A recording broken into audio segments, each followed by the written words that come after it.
Hello everyone, I am Aastha. Welcome करती हूँ आप सभी का अपने YouTube channel government job जेन्यू notification. महिला एवं बाल विकास भर्ती 2024 का न्यू रिक्रूटमेंट नोटिफिकेशन रिलीज कर दिया गया है और इसमें जो वैकेंसीज हैं वेरियस पोस्ट वैकेंसीज हैं। अलग अलग पोस्ट के लिए नोटिफिकेशन रिलीज किया गया है जिसमें आपका 12th एंड ग्रेजुएट लेवल के लिए वैकेंसीज हैं। एंड अगर हम पोस्ट की बात करें तो लेखापाल, डाटा एंट्री ऑपरेटर एंड और भी बहुत सी पोस्ट हैं। हम अभी ऑफिशियल नोटिफिकेशन के थ्रू जानेंगे कौन कौन सी पोस्ट हैं, क्या रिक्वायरमेंट रखी गई है, कौन इसके लिए अप्लाई कर सकता है। सारी इंफॉर्मेशन हम ऑफिशियली लेंगे। अगर आप इंटरेस्टेड हैं तो वीडियो में बने रहिएगा। अगर सैलरी की बात करें तो इसमें वेरियस पोस्ट है, तो इस जो टॉप पोस्ट रहेगी वहाँ पर आपकी सैलरी 44,000 प्लस पर मंथ रहेगी। तो चलिए हम इसका नोटिफिकेशन देख लेते हैं। तो यहाँ पर सबसे पहले तो हम पोस्ट और पोस्ट के हिसाब से क्या क्वालिफिकेशन है वो देख लेते हैं, जिससे आपको ये कंफर्म हो जाएगा कि आप इसके लिए एलिजिबल हैं या नहीं। बाकी हम बाद में इसकी इंपॉर्टेंट डेट्स वगैरह कवर करेंगे। तो पोस्ट इसमें आपकी रहेगी जिला बाल संरक्षण अधिकारी की, जिसमें किसी भी मान्यता प्राप्त विश्वविद्यालय से समाजकार, समाजशास्त्र, बाल विकास, मानवाधिकार, लोक प्रशासन, मनोविज्ञान, मनोचिकित्सा, विधि, जन स्वास्थ्य, सामुदायिक संसाधन प्रबंधन से स्नातकोत्तर पीजी आपका होना चाहिए, तो आप इस पोस्ट के लिए अप्लाई कर सकते हैं। एंड अनिवार्य कौशल तो कंप्यूटर पर आपको वर्क करना आना चाहिए, एमएस वर्ड का यूज करना आना चाहिए। हिंदी और इंग्लिश ये दोनों ही लैंग्वेज का आपको नॉलेज होनी चाहिए। नेक्स्ट है संरक्षण अधिकारी संस्थागत देखरेख। इसके लिए आपका समाजकार, समाजशास्त्र, बाल विकास, मानवाधिकार, लोक प्रशासन, मनोविज्ञान, ये जो सब्जेक्ट्स दिए गए हैं इन्हीं सब्जेक्ट से आपका यहाँ पर होना चाहिए स्नातकोत्तर डिग्री, या किसी मान्यता प्राप्त विश्वविद्यालय से उपरोक्त विषयों में ग्रेजुएशन अगर आपने किया हुआ है और 2 वर्ष का अगर आपके पास एक्सपीरियंस है तो भी आप इस पोस्ट के लिए अप्लाई कर सकते हैं। एंड इसमें भी आपको हिंदी और अंग्रेजी और कंप्यूटर की नॉलेज आपको होनी चाहिए। नेक्स्ट है संरक्षण अधिकारी गैर संस्थागत देखरेख। इसमें भी आपका या तो आपने पीजी किया हो, अभी हमने जो सब्जेक्ट देखे उन्हीं में से, या आपने पीजी नहीं है तो ग्रेजुएशन भी अगर आपने इन्हीं सब्जेक्ट से किया है और 2 साल का एक्सपीरियंस अगर आपके पास है तो भी आप इसमें अप्लाई कर सकते हैं। इसके बाद विधि सह परिवीक्षा अधिकारी। विधिक सह परिवीक्षा अधिकारी के लिए किसी भी विश्वविद्यालय से आपने एलएलबी अगर किया हुआ है, कंप्यूटर की नॉलेज आपको है, एंड इसमें आपका महिला एवं बच्चों के अधिकारों के क्षेत्र में सरकारी, एनजीओ या विधि मामलों के साथ 2 साल का आपके पास एक्सपीरियंस है, आप इसमें अप्लाई कर सकते हैं। हिंदी और इंग्लिश दोनों ही लैंग्वेज का आपको नॉलेज होनी चाहिए।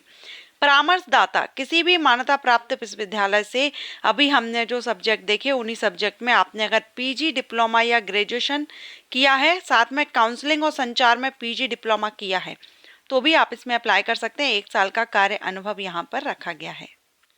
नेक्स्ट है सामाजिक कार्यकर्ता। किसी भी मान्यता प्राप्त विश्वविद्यालय से समाजकार, समाजशास्त्र, सामाजिक में स्नातक ग्रेजुएशन आपका होना चाहिए, 1 साल का एक्सपीरियंस होना चाहिए, कंप्यूटर पर नॉलेज होनी चाहिए। इसमें कोई भी लैंग्वेज का यहाँ पर क्राइटेरिया नहीं रखा है। लेखापाल की जो वैकेंसी है इसमें आपने वाणिज्य या गणित में ग्रेजुएशन किया हुआ हो, टेली का कोर्स का आपके पास प्रमाण पत्र होना चाहिए, सर्टिफिकेट, 1 साल का एक्सपीरियंस होना चाहिए, अप्लाई कर सकते हैं। डाटा एनालिस्ट के लिए भी कंप्यूटर में आपने सांख्यिकी में, मैथ में, अर्थशास्त्र में या कंप्यूटर में ग्रेजुएशन किया हुआ हो तो आप इसके लिए अप्लाई कर सकते हैं। 1 साल का एक्सपीरियंस इसमें भी मांगा गया है।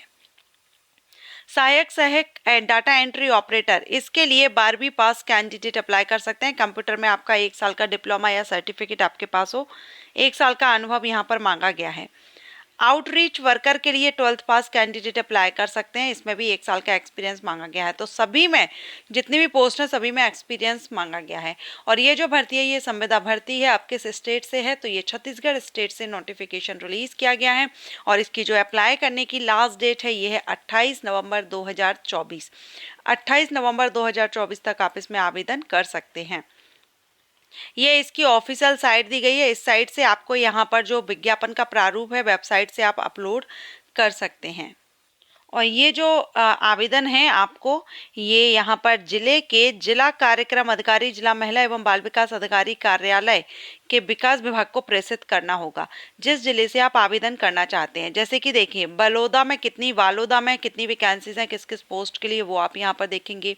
इसके बाद बलरामपुर, बस्तर, बेमेतरा, बिलासपुर, दंतेवाड़ा, और यहाँ पर आप पर मंथ एक मुश्त राशि भी आप देख रहे हैं, आपको जो सैलरी है वो पर मंथ कितनी मिलेगी। धमतरी, जसपुर, कांकेर, कोंडागांव, कोरबा, कोरिया, महासमुंद, सुकमा, रायगढ़, सूरजपुर। ठीक है, तो आप जिस स्टेट से हो, सॉरी जिस डिस्ट्रिक्ट से आप बिलोंग करते हो या जिस डिस्ट्रिक्ट से आप अप्लाई करना चाहते हैं उस डिस्ट्रिक्ट से आप अप्लाई कर सकते हैं। छत्तीसगढ़ का मूल निवासी होना जरूरी है, सीजी की वैकेंसी है। अब ये जो भर्ती है ये आपकी संविदा भर्ती है। ड्यूरेशन कितना है, कितने टाइमिंग के लिए है, तो वो अभी हम देखेंगे। पहले यहाँ पर इस क्राइटेरिया देख लीजिए। 1 जनवरी 2024 से आपकी एज देखी जाएगी। 21 से 35 साल आपकी एज होनी चाहिए।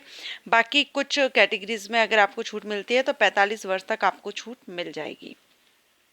आपका जो एज है वो 10th की मार्कशीट में जो बर्थ डेट होगी उसी के बेस पर यहाँ पर देखा जाएगा। छत्तीसगढ़ का स्थानीय निवासी होना जरूरी है। यहाँ पर वही कैंडिडेट अप्लाई करेंगे जो छत्तीसगढ़ के मूल निवासी हैं।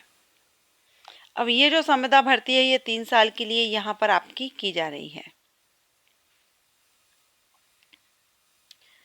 ओके, सो जो भी कैंडिडेट इंटरेस्टेड हैं अप्लाई कर सकते हैं। ऑफिशियल साइट से आप इसका फॉर्मेट ले सकते हैं। एड्रेस अभी हमने देख ही लिया है कहाँ पर आपको सेंड करना है। ये वैकेंसी अपडेट आपको अच्छा लगा हो तो लाइक एंड शेयर कीजिएगा। Thank you.